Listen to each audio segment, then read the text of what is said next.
오늘 함께 시몬 베드로의 신앙 고백을 하고 우리 말씀 받도록 하겠습니다.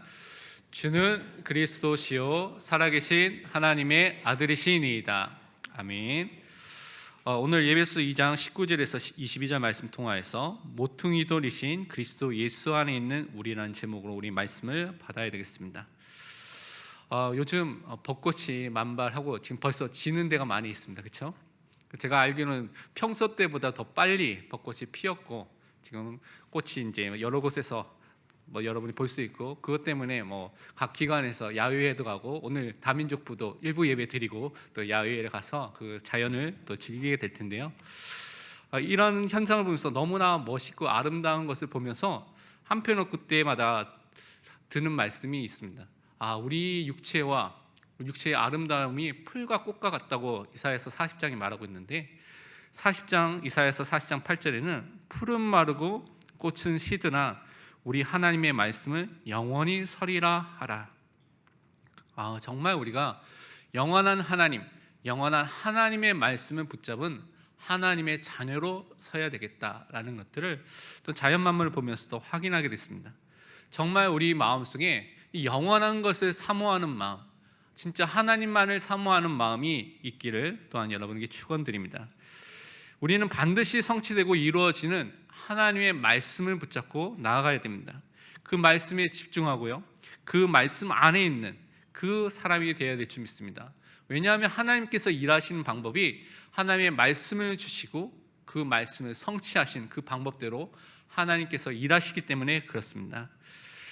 시편 33편 9절에 보니까 그가 하나님이 말씀하심에 이루어졌으며 명령하심에 경거히 섰도다. 우리는 정말 하나님이 주신 말씀 속에 집중해야 되는데, 특별히 강단을 통하여서 주신 여러분의 개개인에게 주신 언약의 말씀이 있을 것입니다. 그 언약의 말씀을 붙잡고 여러분이 언약의 말씀 한번 기록해 보십시오. 여러분이 한 달, 두 달, 1년이 지났을 때 그 말씀이 여러분 삶 속에 어떻게 이루어졌는지를 여러분이 확인하고, 그 언약의 여정 속에 하나님께서 여러분이 인도하신 것들을 분명히 체험할 줄 믿습니다. 그래서 우리는 우리의 지혜와 우리의 경험을 의지하지 말고 하나님만을 신뢰해야 되겠습니다. 사건마다, 순간마다, 상황마다 우리는 정말 하나님만을 신뢰해야 됩니다. 내 마음의 주인이 예수 그리스도인지를 우리가 항상 점검해야 되는 것입니다. 나의 가정, 나의 사업, 나의 학업, 나의 직장, 나의 지역에 정말 예수님이 주인 되어서 그 주인 되신 예수님을 내가 따라가고 있느냐, 안 따라가고 있느냐 항상 점검해야 될 줄 믿습니다. 그리스도인들이 하나님을 전적으로 신뢰하지 못하고요, 자신이 갖고 있는 경험과 지식과 능력과 배경을 의지할 때가 너무 많은 것을 보게 됩니다. 우리는 그것이 아니라 정말 하나님을 우리 삶 속에, 우리 현장 속에 절대 주권자로서, 나의 주인으로서 인정하고 고백하고 믿고 따라나가는 하나님의 자녀로 서야 될 줄 믿습니다. 믿음을 가졌다는 것은 주인 되신 하나님을 전적으로 신뢰하는 것입니다. 마음을 다하여 신뢰하는 것입니다. 그래서 잠언 3장 5절 6절에 너는 마음을 다하여 여호와를 신뢰하고 내 명철을 의지하지 말라. 너는 범사의 그를 인정하라. 그리하면 내 길을 지도하시리라.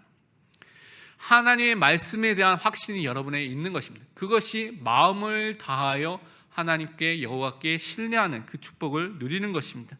정말 하나님을 경외하는 사람에게는 우리가 우리가 갖고 있는 그런 한계가 있는 명철이 아니라, 또 실수가 있는 그런 명철과 우리의 것이 아니라 하나님의 것으로 인도를 받는 것입니다. 하나님의 인도를 받아서 하나님이 원하시는 그 자리에 있게 되는 것입니다. 그래서 우리는 범사의 모든 일에 하나님을 인정하고 고백하고 주인으로서 우리가 따라가는 그 축복 속으로 들어가야 될 줄 믿습니다. 그래서 인생의 길을 분명히 지도하시고 인도하십니다. 우리의 문제, 위기, 어려움 속에서 정말 우리를 인도하십니다. 요셉의 감옥 생활, 노예 생활이 누명을 쓴 것이 사실은 하나님의 인도였습니다. 그것을 보지 못하면 우리는 억울해서 가슴을 치면서 화병에 걸리겠죠. 그런데 요셉은 화병에 걸리지 않았습니다. 왜 그럴까요? 하나님이 자기의 길을 지금 인도하시고 하나님이 지금 나와 함께 하신다는 것을 요셉은 알았습니다. 체험했습니다. 그것을 가지고 있었습니다. 그래서 요셉은 그 과정 속에서 흔들리지 않고 하나님의 인도를 받았던 것입니다. 여러분이 그 응답 속에 있는 하나님의 자녀로 서야 될 줄 믿습니다. 그래서 우리는 하나님의 언약적인 사랑과 그 말씀을 날마다 마음에 새기고 말씀으로 마음을 지키는 그 응답의 사람으로 서야 될 줄 믿습니다. 우리가 살고 있는 시대는 마음을 빼앗는, 그것을 통해서 우리 삶을 뺏고 생각을 뺏고 모든 것을 빼앗는 시대 속에 살고 있습니다. 제가 지난번에 대백마트 갔다 온 이야기를 했잖아요. 이번에 또 최근이 아니라 하여튼 얼마 전에 대백마트를 또 갔습니다. 뭘 살 것이었어. 또 갔는데 또 음악이 나오는 겁니다. 제가 알던 음악들이 또 나오는 겁니다. 그래서 제가 또 카트를 끌고 가다가 또 저도 모르게 또 지난번 같이 내가 듣던 그 음악을 너무나 흥겹게 반응하는 모습을 또 봤어요. 그래서 아직도 내 안에 각인과 뿌리 내려진 그 체질이 이 복음보다는 다른 것이 너무나 많구나 다시 한번 확인하게 됐습니다. 그래서 우리는 우리 마음을 복음 안에서 지켜야 합니다. 진짜 불신앙과 불순종에 빠지는 것이 아니라 복음 안에 내 마음을 지키는 사람으로 서야 될 줄 믿습니다. 잠언 4장 23절에 모든 지킬 만한 것 중에 더욱 내 마음을 지키라. 생명의 근원이 이에서 남이니라. 우리 마음을 통하여서 우리 생각과 말과 행동이 다 나옵니다. 그래서 성경에서는 우리 마음을 지키고 이 마음 속에 말씀을 새기라고 말하고 있습니다. 잠언 3장 3절에 인자와 진리가 내게서 떠나지 말게 하고 그것을 내 목에 매며 내 마음판에 새기라. 인자라는 것은 하나님의 언약적인 사랑을 말합니다. 진리라는 것은 하나님의 말씀, 복음을 말하는 것이죠. 그래서 그것을 우리에게 항상 가까이 있고 우리 마음에 새겨서 떠나지 않도록 살도록 성경은 계속해서 말씀하고 있습니다. 그래서 우리는 매일매일 내가 하나님과 하나님의 말씀에 나의 시간을 사용하고 있고 거기에 집중하고 있는가를 점검해야 되겠습니다.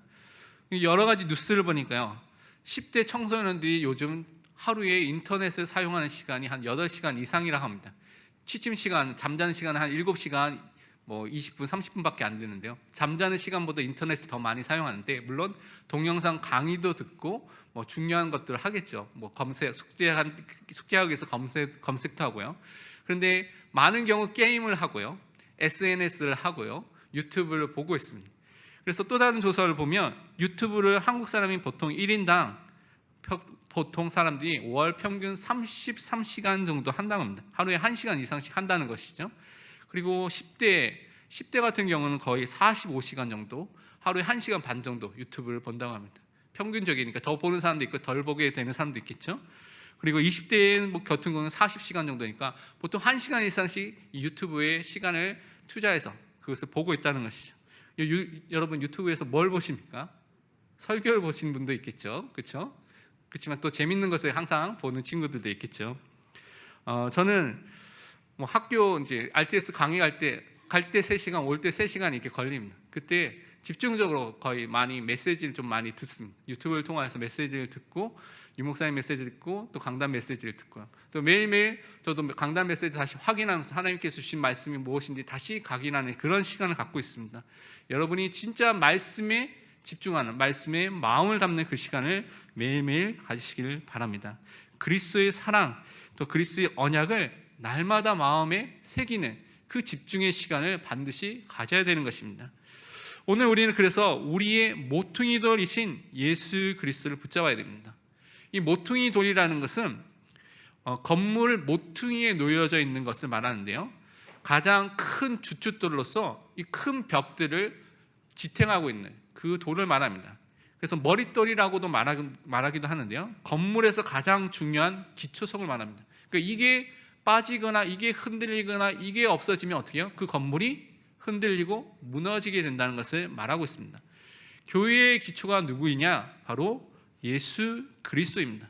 그래서 우리는 우리의 모퉁이 돌 대신 이 예수 그리스도를 붙잡고 승리하면서 교회 공동체의 모델 응답을 또한 우리가 항상 받아야 될 줄 믿습니다. 그러기 위해서 첫 번째로 우리가 기억해야 될 것이 하나님 자녀의 신분과 정체성을 날마다 확인하고 누려야 되겠습니다. 오늘 말씀해 보니까요, 19절에 그러므로 이제부터 너희는 외인도 아니요 나그네도 아니요 오직 성도들과 동일한 시민이요 하나님의 권속이라. 우리는요 외인과 나그네가 아닙니다. 근데 그 과거의 상태가 이미 지나갔는데도 불구하고 많은 사람이 아직도 외인과 나그네의 그 과거 상태에 머물러 있는 사람도 있다는 것입니다. 그래서 우리는 거기서 머물러 있지 말고 하나님 자녀의 신분과 권세를 항상 누려야 될 줄 믿습니다. 죄인의 상태라는 것은 하나님이 없이 자기가 주인이라서 자기 마음대로 사는 것이 하나의 특징입니다. 그래서 예배소 2장 12절에도 하나님 없는 사람, 언약 밖에 있는 사람, 그 사람들이 소망도 없고 그 마음대로 살고 있는 것을 설명하고 있는 것이죠.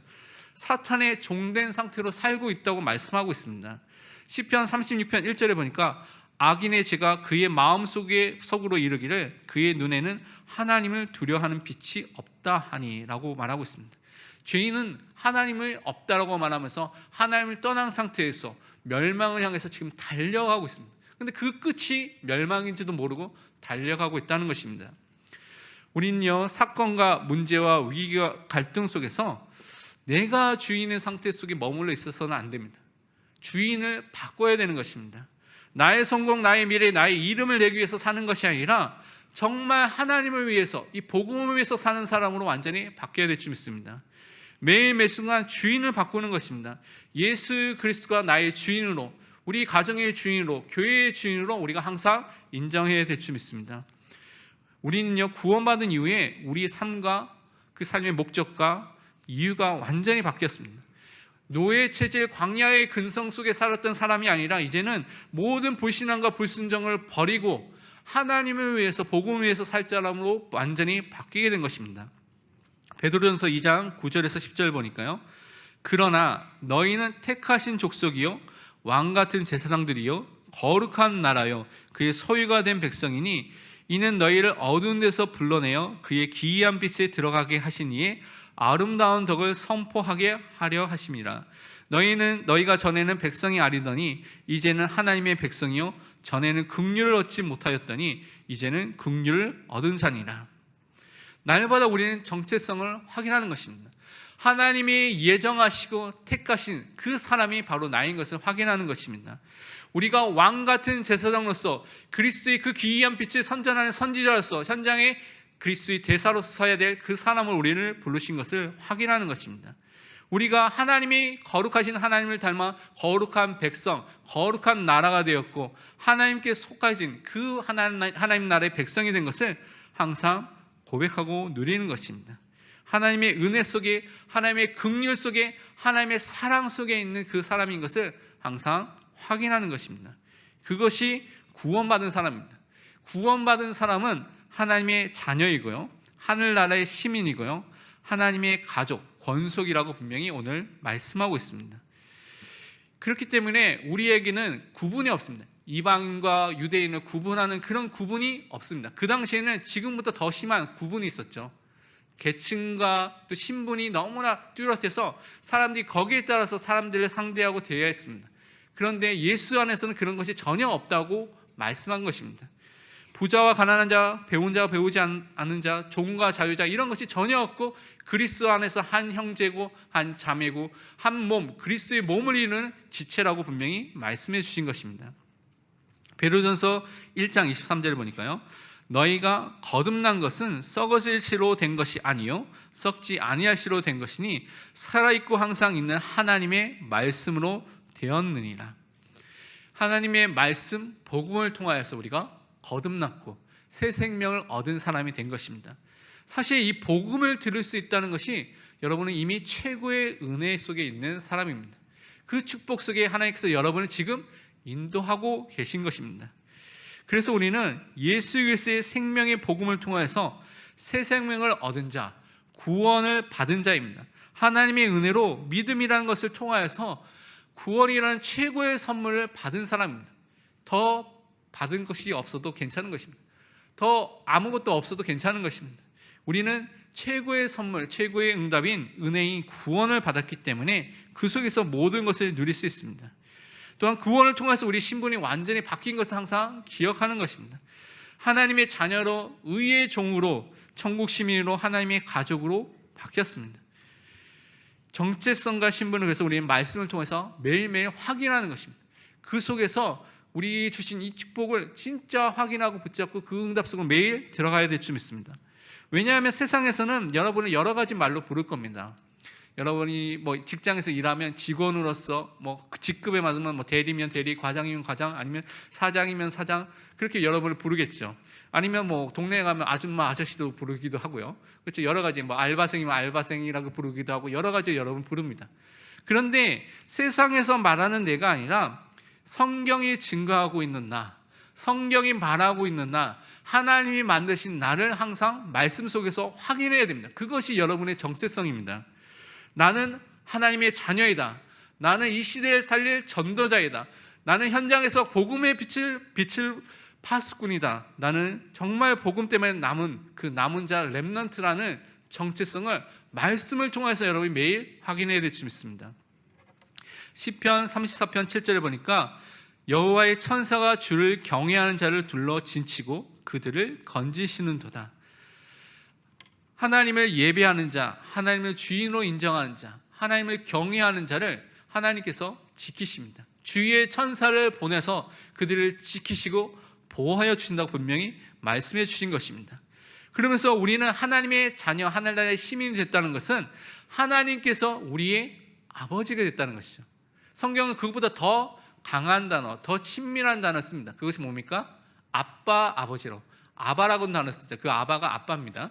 아빠, 아버지로 우리 하나님을, 또 하나님을 우리가 그렇게 관계가 회복됐고 우리가 그렇게 부를 수 있는 사람으로 바뀌었다고 말하고 있습니다.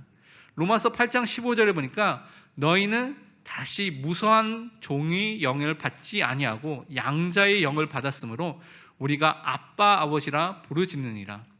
성령 하나님께서 우리 안에 내주하면서 양자의 영 되신 성령 하나님께서 우리와 함께 하시면서 우리가 하나님과의 관계가 회복됐는데 완전히 어떤 관계로 회복됐냐면 아빠, 아버지로 부를 수 있는 양자로 입양된 법적으로 하나님의 자녀가 된 존재로 바뀌게 됐다는 것입니다. 예수 믿을 때 우리가 하나님과 가장 친밀한 관계로 회복이 된 그 축복을 우리에게 주신 것입니다. 그래서 성령의 내주 속에서 우리를 거듭나게 하시고 믿음을 주시고 구원을 주셔서 하나님의 자녀로 입양이 된 그 축복을 받은 것입니다. 여러분 이미 법적으로 하나님의 자녀입니다. 그래서 그 축복을 여러분이 매일매일 사랑으로 말씀을 통해서 누리고 확인해야 되는 것입니다. 여러분에게 그 축복을 하나님께서 허락해 주신 것입니다. 로마서 8장 38절 39절에는 내가 확신하노니 사망이나 생명이나 천사들이나 권세들이나 현재이나 장래이나 능력이나 높음이나 깊음이나 다른 어떤 피조물이라도 우리를 우리 주 그리스도 예수 안에 있는 하나님의 사랑에서 끊을 수 없느니라. 우리는 끊을 수 없고 중단될 수 없는 그 하나님의 사랑 속에 있는 하나님의 자녀입니다. 그 어떤 것도 이 사랑 속에 있는 우리를 끊을 수가 없습니다. 여러분 그 사랑 속에서 하나님의 모든 축복을 누릴 하나님의 자녀로 여러분을 세워주셨습니다. 그래서 항상 이 사랑 속에 있는 하나님의 자녀인 것을 여러분이 항상 누리시길 바랍니다. 두 번째로 그래서 우리는 우리의 모퉁이 돌이시며 우리의 반석이시며 우리의 기초이신 예수 그리스도를 날마다 붙잡고 누려야 되겠습니다. 오늘 20절의 말씀에 보니까요. 또 뭐라고 말하냐면 너희는 사도들과 선지자의 터 위에 세우심을 입은 자라 그리스도 예수께서 친히 모퉁이 돌이 되셨느니라 라고 말하고 있습니다. 사도들과 선지자의 터 위에 세워졌다고 말하고 있는데요. 사도들이 말하고 선지자들이 말했던 이 터는 그들이 말했던 그 가르침을 말하는 것입니다. 그들이 전했던 말씀을 말하는 것입니다. 그들이 전했던 말씀이 뭡니까? 바로 예수가 그리스도라는 이 복음을 말하는 것입니다. 우리는 이 복음 위에 세워진 존재인 것입니다. 그래서 사도가 또 선지자가 가르친 그리스도의 언약 위에 세움을 받은 자라는 것은 우리는 항상 붙잡고 승리해야 되겠습니다. 사도들과 선지자들이 했던 가장 중요한 사역이 뭐냐면 바로 그리스도를 예언하고 그리스도를 증거하는 그 일을 한 것입니다. 근데 그 그리스도가 누구입니까? 바로 예수님입니다. 그리스도 되신 예수님, 예수가 그리스도라는 이 사실을 우리가 붙잡고 그 언약 위에 우리의 모든 것을 세우는 것입니다. 사도행전 9장 15절에 보면 사도 바울을 불렀을 때 사도 바울에게 주셨던 그 사명을 아나니아에게 이렇게 말씀하셨죠. 주께서 이르시되 가라 이 사람은 바울은 내 이름을 예수님의 이름을 이방인과 임금들과 이스라엘 자손들에게 전하기 위하여 택한 나의 그릇이라. 핍박자 바울이 이제는 전도자 바울로 바뀌게 됐습니다. 사도 바울로 바뀌게 됐는데 이 사도 바울이 했던 것이 무엇입니까? 예수의 이름을 모든 사람에게, 임금들과 이방인들과 모든 사람에게 증거할 그 사람으로 부르시고 세우신 것입니다. 요한복음 20장 31절은 사도 요한이 요한복음을 쓴 것을 이렇게 기록했죠. 오직 이것을 기록함은 너희로 예수께서 하나님의 아들 그리스도이심을 믿게 하려 함이요 또 너희로 믿고 그 이름에 힘입어 생명을 얻게 하려 함이니라. 사도 요한이 성경을 기록한 목적을 정확하게 말하고 있습니다. 이 성경이 말하는 목적은 예수가 하나님의 아들, 예수가 그리스도인 것을 믿도록 하신다는 것입니다.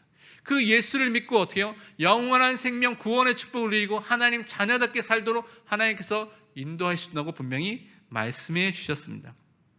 그래서 선지자들과 사도들이 말한 그 터는 그들이 증거하고 그들이 설교하고 그들이 기록했던 예수가 그리스도라는 이 반석 위에, 이 기초 위에 우리가 세워지고 교회가 세워졌다는 것입니다.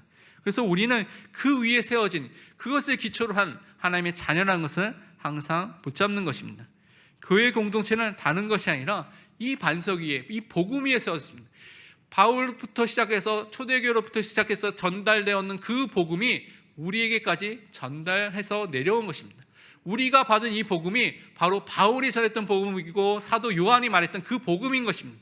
그래서 우리가 그 공동체의 축복을 누려야 될 줄 믿습니다.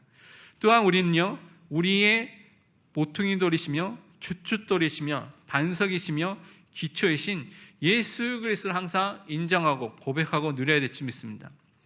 예수님이 이 땅에 오셔서 그리스도의 일을 하셨습니다. 우리를 구원하기 위해서 성령이신 하셔서 이 일하시는 것이죠. 그래서 우리는 다른 기초 위에, 다른 주춧돌 위에, 다른 모퉁이 돌 위에 우리 모든 것을 세우는 것이 아니라 우리 교회도 우리 인생도 예수가 그리스도라는 이 복음 위에 우리의 모든 것을 세워야 될 줄 믿습니다. 베드로전서 2장 24절 보니까요, 친히 나무에 달려 그 몸으로 우리 죄를 담당하셨으니 이는 우리로 죄에 대하여 죽고 의에 대하여 살게 하려 하심이라. 그가 채찍에 맞음으로 너희는 나음을 얻었나니. 예수님께서 이 땅에 오셔서 죄의 문제를 다 해결해 주셨습니다. 참 제사장으로서 완전한 희생 제물이 되셔서 제사제들을 완전히 완성해 주셨습니다. 그래서 그리스도의 십자가 이후, 그 사건 이후에는 우리는 더 이상 피제사를 드릴 필요가 없습니다.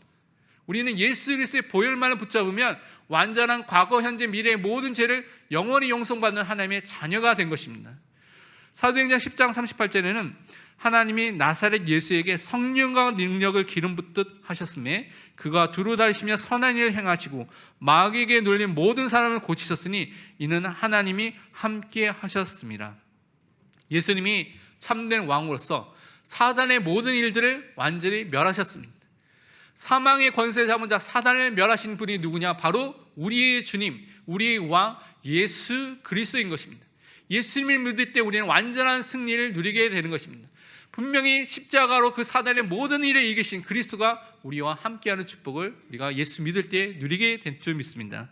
베드로전서 3장 18절에는 그리스도께서도 단번에 죄를 위하여 죽으사 의인으로서 불의한 자를 대신하셨으니 이는 우리를 하나님 앞으로 인도하려 하심이라. 예수 그리스도의 십자가는 우리를 하나님을 만나도록 하나님 앞에 설 수 있도록 모든 길을 열어주신 것입니다. 참 선지자 되신 그리스도를 통하여서 길과 진리와 생명 되신 그리스도를 통하여서만 하나님 앞에 갈 수가 있습니다. 하나님을 만날 수 있습니다. 하나님을 알 수가 있는 것입니다. 우리는 이 예수 그리스도를 통하여서 선지자 제사장 왕의 일을 완전히 완성하신 그 그리스도 안에서 그리스도를 믿을 때 이 구원의 축복을 받게 된 것이고 하나님의 자녀가 된 것이고 영원한 승리의 축복을 받게 된 것입니다. 그래서 우리는 그리스도로 영적인 승리를 매일매일 누릴 수 있는 그 신분이 된 것을 항상 확인하는 것입니다. 고린도전서 15장 57절을 보니까요, 우리 주 예수 그리스도로 말미암아 우리에게 승리를 주시는 하나님께 감사하노라 라고 말하고 있습니다. 예수 안에 참된 승리가 있습니다. 예수 안에 참된 평안이 있습니다. 예수 안에 참된 생명이 있습니다. 그래서 우리는 다른 것 위에 우리 주춧돌을 드는 것이 아니라 진짜 예수가 그리스도라는 이 복음 위에 우리 인생과 우리의 교회를 세우는 것입니다. 그 축복을 또 우리에게 주셨고 주님께서 그것을 하신다고 분명히 말씀해 주셨습니다. 그래서 우리는 항상 예수 그리스도만이 우리의 기초이시고 우리의 주춧돌이 되시고 우리의 모퉁이 돌이 되신다는 것을 항상 고백해야 될 줄 믿습니다. 그러면서 세 번째로 우리는요, 그리스도 예수 안에서 함께 세워지는 교회의 공동체로 부르심을 우리가 날마다 누려야 될 줄 믿습니다. 오늘 말씀 21절 22절을 보니까요, 그의 안에서 그리스도 안에서 건물마다 서로 연결하여 주 안에서 성전이 되어가고 너희도 성령 안에서 하나님이 거하실 처소가 되기 위하여 그리스도 예수 안에서 함께 지어져 가느니라 분명히 말씀해 주셨습니다. 우리는요, 그리스도 안에서 한 몸이 되어지고 연결되고 한 지체가 된 것입니다. 그리스도의 몸 교회로서 그리스도가 세워나가시는 그 축복 속에 있는 교회가 된 것입니다. 교회의 지체가 된 것입니다. 베드로전서 2장 4절 5절에 보니까 여기에 대해서 이렇게 또 다르게 설명하고 있습니다. 사람에게는 버림바가 되었으나 하나님께는 택하심을 입은 보배로운 산돌이신 예수께 나아가 너희도 산돌같이 신령한 집으로 세워지고 예수 그리스도로 말미암아 하나님이 기쁘게 받으실 신령한 제사를 드린 거룩한 제사장이 될지니라. 우리는 예수 그리스도를 믿고 예수 그리스도 안에서 영적인 축복을 누리고 영적인 집을 또 교회를 세워나가며 또한 우리는 영적인 예배를 드릴 영적인 신부로 만인이 제사장으로서 현장을 살리며 그리스도의 보혈을 붙잡고 현장에 그리스도의 보혈을 증거할 사람으로 서는 그 축복을 받은 존재입니다. 그래서 우리는 이 교회의 축복을 통하여서 교회의 공동체와 또 모든 사람을 살리는 그 응답 속으로 들어가야 되겠습니다. 그러면서 이 축복은요, 성령 안에서 되어진다고 말하고 있습니다. 성령 안에서 하나님이 거하실 처소가 된다고 말씀하고 있습니다. 성령이 거하시고 역사하시는 교회의 축복을 우리에게 주신 것입니다. 고린도전서 3장 16절 여러분이 자세히 읽어보면 어떻게 기록되냐면 너희가 하나님의 성전인 것과 하나님의 성령이 너희 안에 계시는 것을 알지 못하느냐. 성령 하나님께서는 우리 각각에게 내주해 주시면서 또한 교회 공동체 안에 함께 해 주시는 것입니다. 우리 안에 성령 하나님께서 이 교회 안에서 함께 임재해 주시고 역사해 주는 것이 교회 공동체의 축복인 것입니다. 그래서 성령 하나님께서 거하시고 성령 하나님께서 이끌어 하시고 인도해 주시고 역사하시는 이 교회의 축복을 받은 것이 바로 우리입니다. 교회 공동체 속에서 그래서 성령이 역사하는 것을 우리가 확인할 수 있는데 사도행전 9장 31절에 이렇게 말씀하고 있습니다. 그리하여 온 유대와 갈릴리와 사마리아 교회가 평안하여 든든히 서가고 주를 경외함과 성령의 위로로 진행하여 수가 더 많아지니라. 복음 안에서 교회가 점점 든든히 평안히 서가고요. 또 성령의 역사와 성령의 위로와 하나님을 예배하고 경외함을 통하여서 더욱더 이 교회가 현장마다 구원받는 사람이 많아지고 교회가 세워지는 그 응답을 우리에게 반드시 주실 줄 믿습니다. 그래서 우리는 정말 교회 공동체에서 다른 사람을 세우는 그 응답 속으로 들어가야 되겠습니다. 결론으로 세 가지를 말씀드리고 또 마치겠습니다. 첫 번째로 우리는 항상 그래서 우리의 주춧돌 대신 모퉁이 돌 대신 그리스도를 주인으로 인정하고 그리스도의 복음을 증거할 준비를 항상 해야 되겠습니다. 그래서 가장 중요한 메시지 중에 하나가 우리가 구원의 길을 항상 고백하고 누이고 주인 되신 그리스도를 항상 고백하는 기도를 하는 것입니다. 베드로전서 3장 15절에는 너희 마음에 그리스도를 주로 삼아 거룩하게 하고 너희 속에 있는 소망에 관한 이유를 묻는 자에게는 대답할 것을 항상 준비하되 온유와 두려움으로 하고. 우리 마음에 항상 누가 주인이 되어야 되면 그리스도가 주인이 된다고 분명히 말씀하고 있습니다. 그리고 여러분이 그 주인 되신 예수 그리스도를 따라가고 살 때 다른 사람이 보면 여러분이 다르게 보입니다.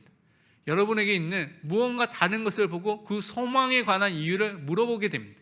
왜 너는 다른 사람과 다르게 사니? 라고 물어봤을 때 어떻게 됩니까? 여러분이 항상 대답할 것이 준비되어 있어야 됩니다. 잠깐만 우리 사역자, 우리 전도사님 아니면 다른 사람 데려올게 하는 것이 아니라 그때 여러분이 갖고 있는 이 복음을 말할 수 있도록 준비가 되어 있어야 되는 것입니다. 그래서 여러분이 그 축복 속에 항상 들어가야 되겠습니다. 두 번째로 우리는요, 그래서 사람을 살리고 세우는 그 그릇과 기도를 또한 시작해야 되겠습니다. 특히 우리 모든 중직자들, 성도들, 렘넌트들은 오바댜라는 그런 중요한 그 사람의 그릇을 놓고 여러분이 기도하시길 바랍니다. 열왕기상 18장 4절에 보니까요, 이세벨이 여호와의 선지자들 멸할 때에 오바댜가 선지자 100명을 가지고 50명씩 굴에 숨기고 떡과 물을 먹였더라. 가장 핍박이 많았던 시대에 아합 왕의 신하로서 사실은 가장 가까이에서 왕의 명령을 지켜야 될 사람이 지금 100명의 선지자를 숨기고 있습니다. 그러면서 그들을 돕고 있는 그 일을 했죠. 우리가 정말 기도를 해야 되겠습니다. 정말 우리가 100명이라는 숫자가 중요한 것이 아니라 진짜 많은 이런 사역자들을, 목회자를 도울 수 있는 그런 그릇으로, 그런 마음으로 우리가 준비될 수 있도록 기도를 하는 것입니다. 교육자들과 모든 또 중요한 사람들은 엘리야와 같이 정말 엘리사 같은 차세대의 영적인 지도자, 또 예후와 같이 또 정치 지도자, 현장의 지도자를 세울 수 있도록 기도하는 것이고, 현장에 은혜로 남은 자 7,000명의 제자가 있다는 것을 알고 그들을 세우는 응답을 놓고 기도를 시작하는 것입니다. 사실은 저는 이것을 이제 제가 전에 있던 교회에서 김동훈 목사님을 통해서 배우게 됐는데, 김동훈 목사님이 7천 전문 지도자라는 그 언약을 붙잡고 많은 사람을 놓고 기도하셨을 때, 사실은 그 교회에 보면, 여러분이 이제 안양 동북교회를 여러 살펴보면 목사님들이 한 30-40명 정도 될 겁니다. 30명 좀 넘나? 하여튼 굉장히 많습니다. 굉장히 많죠. 그런데 그분들 중에 교회 기관 사역도 하고 교구 사역을 하시는 분도 있는데, 전문 사역이라고 해서 교회 사역을 거의 안 하시는 분들이 꽤 있습니다. 다른 말로 군대 사역을 하고요, 음악 전문인 사역하고요, 저 같은 경우는 그 교회에 있을 때 신학교 사역을 하고요, 그렇게 각각의 전문 사역을 하시는 분들이 있습니다. 그 사역을 계속해서 돕는데, 제가 그 교회에 2000년에 갔었는데요, 그 이전부터 하셨습니다.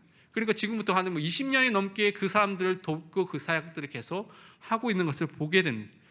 제가 유학을 13년 8개월 하고요, 한국에 와서 4년 동안 사역했는데 교회 사역을 거의 안 했습니다. 왜냐하면 또 신학교 사역을 해야 되고 여러 가지 이유가 있어서 못하게 됐는데, 그때도 계속해서 후원해 주시고 지원을 해주신 것을 보면서, 아, 정말 현장을 살릴 전도자를 키우는 것이 어떤 것이냐, 그 마음이 어떤 것이냐라는 것을 저는 보게 됐습니다. 그래서 우리가 정말 그런 마음을 갖고, 그런 자세를 갖고 현장을 살릴 수 있는 그런 그릇으로 준비가 되어야 될 줄 믿습니다. 마지막으로 우리가 마음을 담고 기도하고 또 참여해야 될 것들이 있습니다. 이 시대는 기도하지 못하는 시대고 기도를 안 하는 시대 속에 우리가 살고 있습니다. 그렇다고 해서 여러분이 그 흐름 속에, 그 조류 속에 그런 흐름을 따라가서는 안 되겠습니다.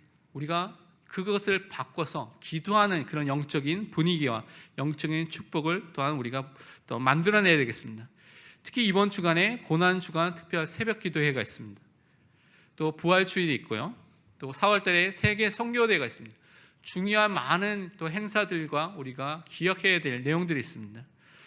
로마서 12장 12절에는 소망 중에 즐거워하며 환난 중에 참으며 기도에 항상 힘쓰며, 우리가 언약 붙잡은 사람은 기도에 힘써야 되는 것입니다.